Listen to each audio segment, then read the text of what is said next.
안녕하세요. 오만사입니다. 제가 첫째를 임신한 후에 출산일이 가까워질 때였어요. 신우가 한 명 있는데 결혼을 빨리 해서 애가 셋이나 있었어요. 그래서 시어머니께서 직장에 다니는 신우를 위해서 신우 애들을 돌봐주시면서 함께 살고 있었어요. 신우가 살던 집이 전세금이 인상이 되어서 시어머니께서 살던 집을 파신 돈으로 신우 전세금에 보탰다고 했습니다.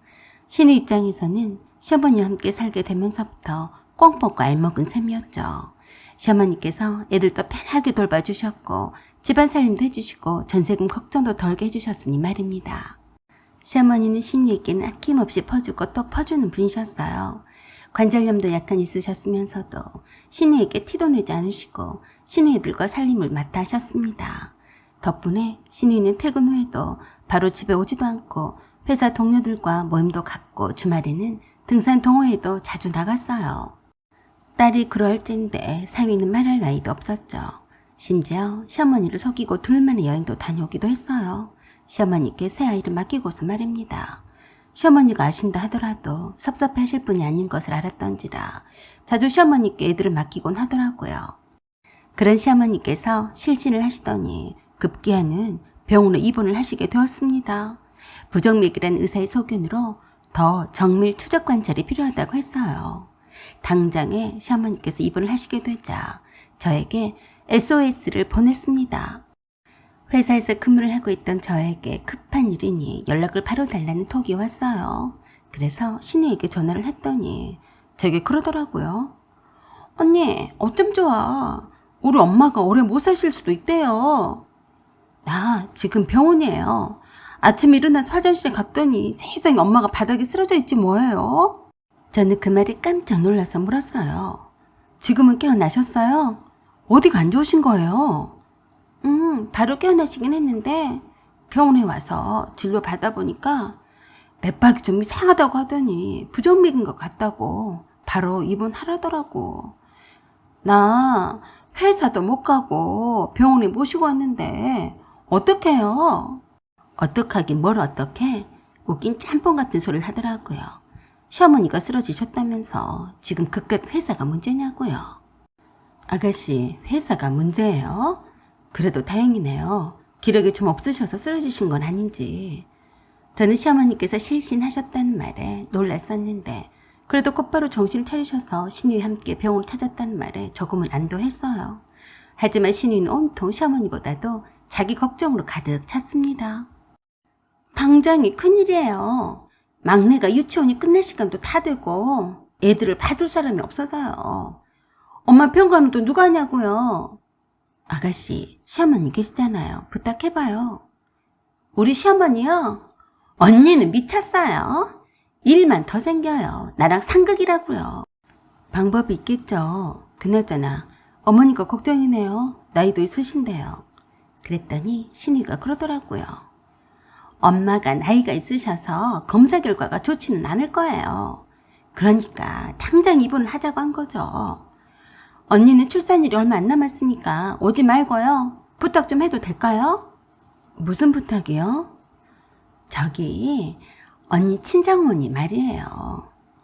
왠지 말꼬리를 흐리며 말하는 폼이 요상하다 했습니다. 친정엄마요? 네, 언니 출산일에 맞춰서 집에 오신다고 하셨죠? 그런데요?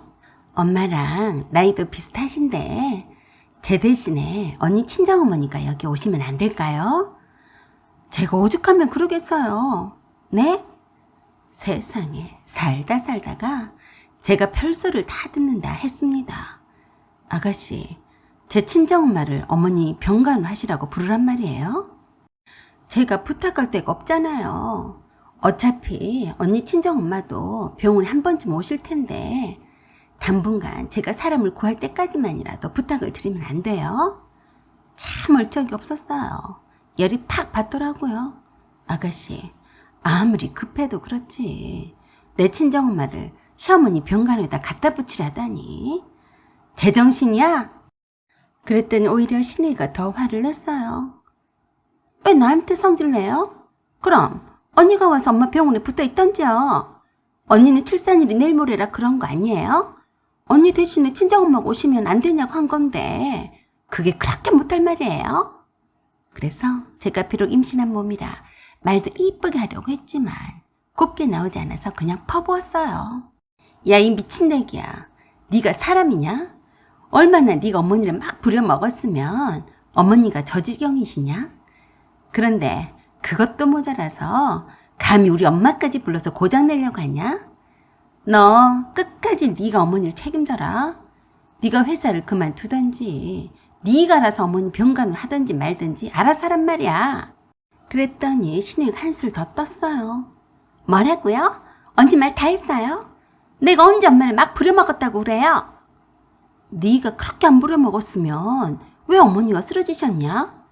막 부려먹을 때는 언제고 이제 와서 병간호는 싫으니? 뭐가 어째요? 내가 언제 싫다고 했어요? 엄마 병간호할 사람이 없어서 그런 건데 언니는 며느리면서 그냥 말려고 했어요? 너 얼굴이 안 닥쳐? 어머니를 저렇게 만들어 놓고 입주댕이는 잘도 놀린다. 어머니를 하루도 쉬는 날도 없이 집안일 시키고 네 애들 봐주시고 또 어머니 몰래 속이고 놀러도 갔다 왔잖아. 뼈 빠지게 일 시켜먹고 골병 들게 해놓고선 이제 와선 병간호도 못하시겠다? 이런 천벌을 받을 것이나. 제가 틀린 말은 하나도 안 했습니다. 뭐라고요? 내가 기가 막혀서? 라고 하다가 그냥 끊어버렸어요. 제가 화가 나서 속인 말을 다 해버렸더니 찔렸는지 바로 끊어버리더라고요. 저와 통화를 끝낸 후에 곧바로 남편에게 전화를 해서 대성통곡을 했습니다. 오빠, 이렇게 억울할 때가 다 있어. 엄마가 이렇게 죽게 생긴 게 다 내 잘못이래. 그래서 남편이 그랬대요. 넌 그런 말 들어도 싸. 네가 뭘 잘했다고 그러냐? 아무튼 엄마가 바로 깨어나셨다니까 다행이고 퇴근하면 바로 갈 테니까 그때 얘기하자 라고 하고는 끊었대요. 남편도 신우의 그런 응석바지를 받아주지 못하는 이유가 있었어요. 시어머니가 골다공증에다 당뇨도 있었고 아버님이 돌아가신 이후로 갱년기 우울증이 더 심해진 상태로 신우의 깸에 넘어가셔서 신우의 종살이를 하는 것을 못마땅히 했습니다. 신우가 그 고마움을 안다면 다행이었지만 모르니까 문제였죠. 저와 남편이 시어머니와 함께 모처럼 여행을 가자고 해도 신우가 반대했어요. 오빠, 그리고 언니, 우리 애들은 어떡하고 엄마가 여행 가시겠어? 난 어떡하라고 그래. 엄마랑 여행은 내가 알아서 모시고 다닐 테니까 신경을 쓰지 마요. 요즘 들어 장미 축제도 있고 수국 축제도 있어서 남편과 함께 친정엄마를 모시고 한 번씩 바람도 쐬드리고 맛있는 것도 한 번씩 사드릴 때마다 시어머니 생각이 났어요. 그래서 주말이니까 시어머니께 가자고 전화를 드려도 자꾸 못 간다고 싫다고 하시는 겁니다. 알고 봤더니 시어머니께 애들까지 맡겨놓고 회사 연수다 출장이다는 핑계로 신우이 부부가 쌍으로 놀러 다녔더라고요. 한두 번이면 그러려니 했겠지만 매번 그러니 시어머니도 지치셨는지 한 번은 남편에게 그러시더래요. 아이고, 자식 새끼한테 몸 바쳐봤자 소용없는 일이다. 나는 이렇게 힘든데 지들끼리는 좋다고 놀러 다닌다. 그것뿐인 줄 아냐? 집안 꼴이 이게 뭐냐고 맨날 지랄이다. 어떡하냐? 덕순이도 바깥 일을 하느라 힘들어서 집에 와서는 일거리가 없어야 하는데 눈에 뵈는 것이 있으면 덕순이도 얼마나 짜증이 나겠냐 싶어. 내가 몸이 부서지는 한이 있더라도 퇴근 시간에 맞춰서 청소랑 저녁 식사 준비를 말끔 해놓지 않겠냐. 아이고, 내 팔자야. 시어머니는 한 번씩 힘들 때마다 남편이 안부 전화를 할 때면 그런 넋두리를 하시곤 하셨는데 그때도 그렇게는 남편을 닥달하시더랍니다. 너는 행여라도 내가 이런 말을 했다고 덕순이한테 절대로 티내지 마라. 덕순이도 어쩌겠냐. 내가 이렇게 해주지 않으면 그 애가 얼마나 힘들겠어. 내가 네가 아니면 어디다 이런 말도 하겠냐. 그래서 남편도 신우이한테 티를 내지 않았고 저한테만 말해줬어요. 그러면서 저에게 그랬습니다. 내가 덕순이한테 한 번쯤은 말해주고 싶은데 그렇게 되면 엄마가 앞으로 힘든 일이 있어도 절대로 나한테 말씀을 하실 분이 아니라서 그냥 참고 있어. 우리가 자식을 낳게 되면 장모님을 너무 고생시키지 말자 라고 말했어요. 바로 그날 퇴근 후에 시어머니께서 입원해 계신 병원으로 갔습니다. 시어머니 혼자 계셨어요. 애들을 챙겨야 하니까 일찍 갔다. 그러자 남편이 또 물었어요. 그럼 김서방은 왜 없어요?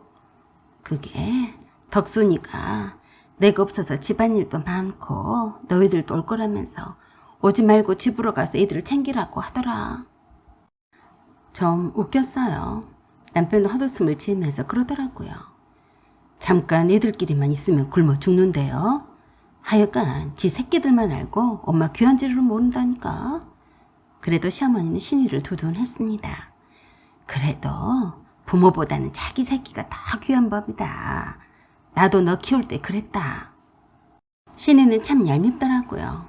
애들을 챙겨야 한다는 이유로 저와 남편에게 시어머니를 다 떠맡기려는 의도가 분명해 보였습니다. 그날 병실에 남편이 밤늦도록 있으면서 시어머니와 많은 얘기를 나눴어요. 그리고 다 다음 날에 퇴원을 하셨습니다. 신이는 시어머니께 전화 한 통을 하는 것으로 끝내더라고요. 회사에서 시어머니께 더 이상 오지도 않았습니다. 애들을 챙겨야 한다면서요. 신이 남편만 잠깐 얼굴 비치고 가버렸어요. 저와 남편 알아서 하라 이 말이겠죠. 시어머니는 당뇨 합병증이 오면 더 위험해질 수 있다는 것과 부정맥이 있어서 어느 날 갑자기 다시 쓰러지게 되면 곧바로 검사를 받아야 진짜 원인을 찾을 수 있다면서 힘든 일은 절대 해서는 안 되고 안정을 취해야 한다고 했습니다. 그래서 남편이 저에게 말했어요. 엄마가 대놓고 말씀은 하지 않으시지만 덕순이네 집에 가시는 것을 싫어하셔. 엄마 성격에 몸이 부서져도 덕순이네 집에 가시면 또 집안일을 놓지 않으실 거란 말이야. 그리고 나도 덕순이가 마음에 안 놓여. 덕순이랑 있으면 엄마가 쉬지를 못하시니까. 그래서 말인데 당분간 엄마가 우리 집에 계시면 어떨까? 당분간이야. 저도 참 답답했습니다. 그리 쉽게 결정할 일이 아니었거든요. 저도 출산일을 2주 정도 남겨놓은 상태였고 고친정 엄마도 집에 오실 것 같은데 아픈 시어머니를 모시자니 답답할 수밖에요. 냉정하게 싫다고 하면 남편이 그러자고 할 사람은 아니었어요. 남편은 그저 제가 반대할 걸로 예상하면서도 모르나 보자 하는 심정이었던 것 같았습니다. 시어머니가 퇴원을 해서 신우이 집으로 가신다면 틀림없이 또 신우이 애들 밥해 먹이고 집안일을 하실 게 뻔했으니까요. 제가 막상 대답을 못하자 남편이 그랬어요. 알았어. 자기도 홀몸도 아닌데 내가 말한 게 잘못이지. 그냥 못 들은 걸로 해. 그래도 남미가 쌍으로 나한테 왜 그러는지 기분이 언짢았습니다. 출산일을 코앞에 둔 내게 신우이는 친정엄마를 모셔와서 시어머니의 병간호를 시키자고 하고 남편은 시어머니를 집으로 모시자고 하니 말입니다. 시어머니를 걱정하는 남편의 마음도 이해는 했어요. 하지만 저도 자신이 없더라고요. 친정엄마가 하루라도 빨리 저의 출산을 돕겠다고 집에 오신다고 하는데 아픈 시어머니를 떡하니 모셔다 놓으면 친정엄마가 그 뒤치다거리를 다 해야 하는 거 아닌가 해서요. 그것도 못할 짓이니까요. 시어머니가 태어나기 전에 신우이한테 전화를 했습니다. 아가씨, 어머니가 오후에 마지막 진료를 받으시고 퇴원하신대요. 어머, 그래요? 퇴원하라고 하는 거 보니까 엄마 괜찮은가 보네요? 아니에요. 힘든 일은 절대로 하면 안 되고 안정을 취해야 한대요. 그리고 옆에 사람이 꼭 붙어 있어야 하고요. 아, 그래요? 좋단 말 않네. 그럼 어떡해? 낮에는 엄마 혼자 있잖아요. 엄마가 우리 집에 계셔도 내가 어떻게 해드릴 수가 없어요. 언니, 그러지 말고 오빠랑 얘기를 잘해서 엄마를 요양병원에 보내드리는 게 어때요? 요새는 시설도 좋고 간호도 잘해주는 데가 있을 거예요. 스피커폰으로 했는데 시어머니가 그 소리를 다 들으셨어요. 갑자기 시어머니께서 그 소리를 들으시다가 큰 소리로 냅다 소리를 지르셨어요. 이 망할 것이 뭐? 벌써 요양병원에 나 가라고? 내가 죽을 때도 안 되었는데 너는 내가 죽었으면 좋겠지 이 썩으려나. 내 눈앞에서 나타나기만 해봐. 어머니는 엄청 화가 나셔서 제가 진정을 시켜드리느라 혼났습니다. 시어머니가 신우이한테 전화를 해서 난리를 치셨어요. 힘이 들어도 말 한마디 안 하고 니그들 애들 봐주고 종사를 해줬더니 뭐? 써먹을 일이 없어지니까 요양원에 버려? 그래, 이젠 내가 진짝이라 이거냐? 내가 모를 줄 알았냐? 니들끼리 나만 쏙 빼고 만난 거 먹으러 다니고 애들을 데리고 놀이동산에 가도 내가 다리 아프니까 귀찮아서 같이 가자는 소리도 하지 않았지? 그래, 나도 이참에 정을 떼란다. 너 당장에 전세금 토해내라. 나도 너랑은 죽어도 같이 못 사니까 따로 나가 살란다. 그러자 신우이가 곧바로 시어머니 앞에 달려와서 사정했어요. 엄마, 왜 그래요? 집으로 가요. 내가 엄마 없이 어떻게 살아? 시어머니는 싫다고 하시면서 그러셨어요. 전세금을 빼라는 말에 달려온 걸 보니까 돈은 아쉬웠나 보구나. 새 집을 마련할 때까지 오빠 집에 가 있을 테니까 내 짐을 다 보내라. 그렇게 해서 시어머니는 시어머니가 사실 집을 구하는 동안만 저희 집에 계시기로 했어요. 신우는 시어머니 짐을 바로 보내왔습니다. 내심 좋아하는 눈치더라고요. 그리고 설마 하니 전세금을 타려고 하시겠냐는 듯이 전세금을 돌려주겠다는 말은 없었어요. 하지만 부동산 업체에서 집을 사겠다는 사람이 나타났다며 집을 보러 온다고 연락이 와서 기절 척풍을 하더라고요. 신우는 그때까지도 몰랐습니다. 신우가 사는 집이 시어머니 명의라는 것을요. 시어머니가 신우의 집에 오시면서 그 집주인에게 사버렸던 거예요. 시어머니가 집주인을 만나서 돈을 주고 직접 다시 계약을 하겠다고 해서 그런 줄로만 알았거든요. 그렇게 해서 시어머니 집에서 신우이는 쫓겨났습니다. 그 돈으로 병원에서 가까운 곳으로 자그마한 아파트에 1층에 좋은 매물이 나와서 사셨어요. 사실 남편이 사들인 거나 마찬가지였습니다. 시어머니께서 병원비 일체와 앞으로 어떻게 될지 모르니 모든 통장과 아버님이 물려주신 땅을 남편에게 관리하라고 맡기셨어요. 같은 층에 사는 요양보호사인 아주머니께 시어머니를 잘 챙겨달라고 부탁을 드렸습니다. 사례금도 많이 들지도 않았어요. 시어머니는 많이 좋아지셨고 그 요양보호사 아주머니랑 친구 삼아서 병원도 다니셨어요. 신우이는 아쉬운 대로 신우이 시어머니가 오셔서 애들 잠깐씩 봐주신다고 했는데요. 얼마 가지도 못 가서 대판 쌈나서 신우이와 시어머니도 신우이 집에 출입을 안 하신다고 하는데 어쩔 수 없었는지 회사도 그만두고 집에서 살림만 하게 되었습니다. 맨날 시어머니를 집에다 두고 나름 여가와 회사 생활을 마음껏 누리더니 신우이 남편도 좋아하는 축구 모임도 다 끊게 하고 집안일을 맡긴다고 하더라고요. 그러는 신우이를 보면서 시어머니께서 저에게 그러셨어요. 다 알아서 지 새끼 귀한 줄 알면 키울 님도 갖고 나는 법인데 뭐하러 애써서 힘들까봐 벌벌 떨었는지 모르겠다. 너도 네 친정엄마가 그런다고 하면 마다해라. 골병 들면 뭐하냐? 자식들 걱정거리밖에 더 되냐? 부모는 자식 새끼 걱정뿐인데 아픈 부모는 자식한테 짐짝일 뿐이다. 어머니, 무슨 그런 말씀을 하세요? 라고 하면서도 아니라고 굳고 말할 자신은 없었어요. 저도 막상 아프신 시어머니를 잠깐이지만 모시자는 남편의 말에 대답을 못했으니까요. 저는 며느리이지만 남편은 자식이면서도 제 눈치를 봐야 하니까요. 저도 언젠가는 제 자식들에게 이런 씁쓸한 느낌을 받을까요? 신우는 아직까지도 시어머니께 연락도 하지 않고 있습니다. 시어머니가 좋아서 도와준다고 할 때는 언제고 이제 와서 전세금을 빼갔냐고 하면서 시어머니 때문에 잘 다니던 회사도 그만두고 엉망진창이 되어버렸다나요? 이런 걸 보면서 갓난쟁이 제 아들을 쳐다보면서 가만히 생각했습니다. 아무리 부모가 자식에 대한 사랑이 무조건적이라고 하지만 다 퍼주면 안 된다고요. 사랑도 절제가 필요한 거라고요. 사연은 여기까지입니다. 구독과 좋아요 부탁드려요. 감사합니다.